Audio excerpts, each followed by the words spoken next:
First, we are following some local breaking news. That's right. Jefferson Parish Sheriff's Office responding and setting the record straight for their part after a video showing one of their deputies in an altercation with a woman in a Metairie parking lot.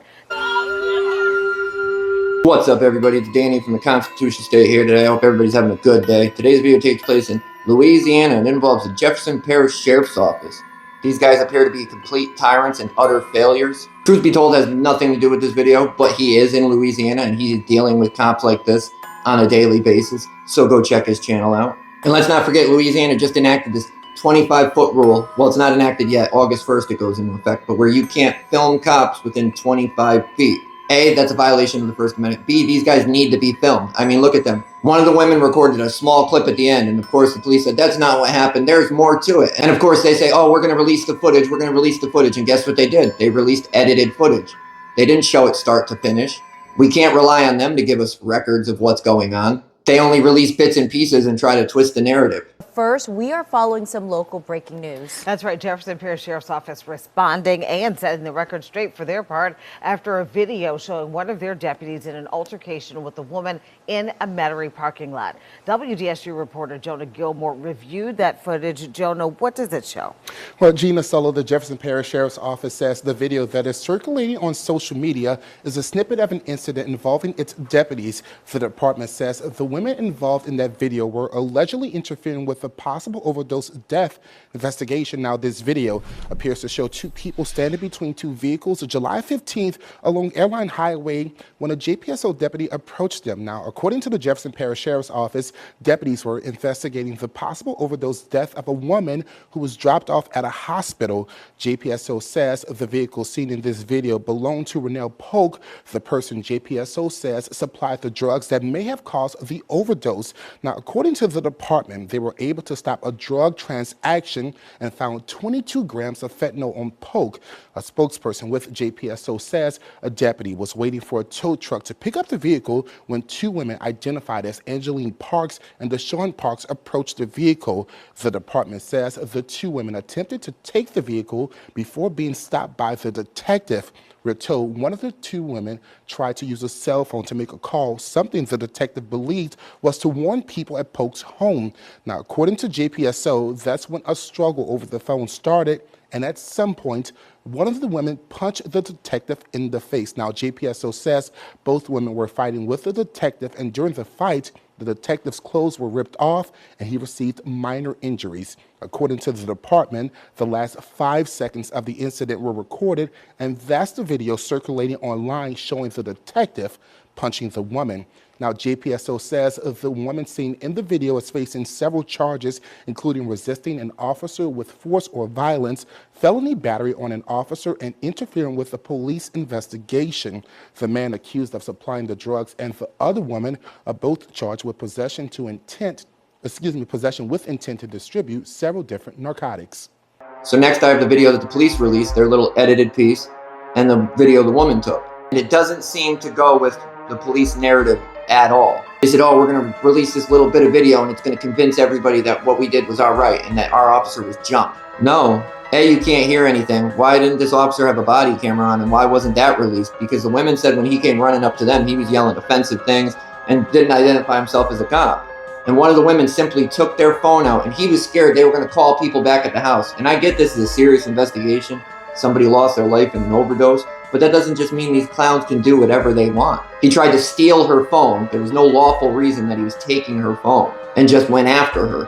And it appears he picked the wrong ones to pick on that day.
Look at him! You see him! Look at him! Stop him! Stop him! Stop him! Stop him! And what I find crazy about all this is all over somebody making a phone call or him thinking that they're going to make a phone call. It appears the lady's on the phone before he even comes over. So it didn't look like she was grabbing the phone to call somebody to let somebody know something. It appeared she was already on the phone. He claims, the sheriff department claims that one of them struck him and that's what ensued all this. I didn't see that. I saw him trying to take a phone and then him charge at one of them and then a vehicle in the way. And if you do get hit trying to steal somebody's property, that's on you. If you have no lawful reason to be touching them or taking their property, if you get hit in the process, that's your fault. This lady was no longer a threat at this point, if she was actually ever a real threat to begin with. One guy should always be able to take on two older women. That's just a fact. Never mind a highly trained guy. Rennell Polk is the one they were investigating. That's whose vehicle they had pulled over. We don't know how the women got there, but the women ended up there. The cops even admitted and showed footage, I can't find it again, but of them rummaging through the vehicle minutes before this even happening.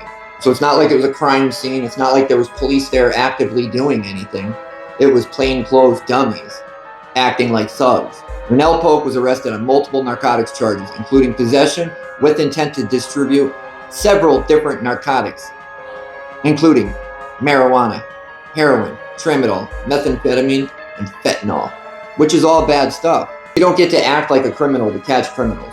Deshawn Parks, which was one of the females, was arrested for possession with intent to distribute several different narcotics, marijuana, heroin, tramadol, methamphetamine, and fentanyl. She also faces charges of resisting a police officer with force or violence, felony battery on a police officer, and interfering with a police investigation.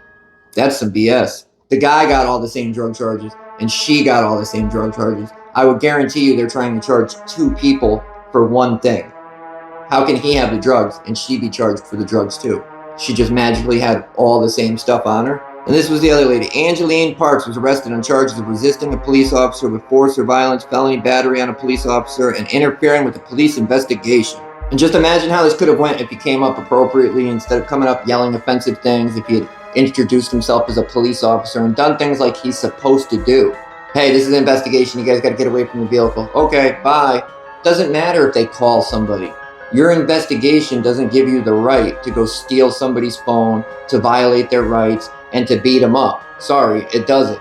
As usual, the cops create the situation, and the citizens are the victims. And I don't understand why they haven't arrested that criminal. Oh, because he works for them? It's okay. It appears police departments bat criminals more than they arrest them. I'd really like to know why he didn't have a body camera on, and if he did, why they didn't release that, because that would show the offensive language, that would show this claimed punch that happened, and there's a reason they're not releasing it if they do have it. And this cracks me up more than anything, because these guys whine about edited footage more than anybody. Anytime a video goes up about them online, their claim is, oh, it's edited. But then they always release edited footage, just like Norwich, just like all the local departments around me.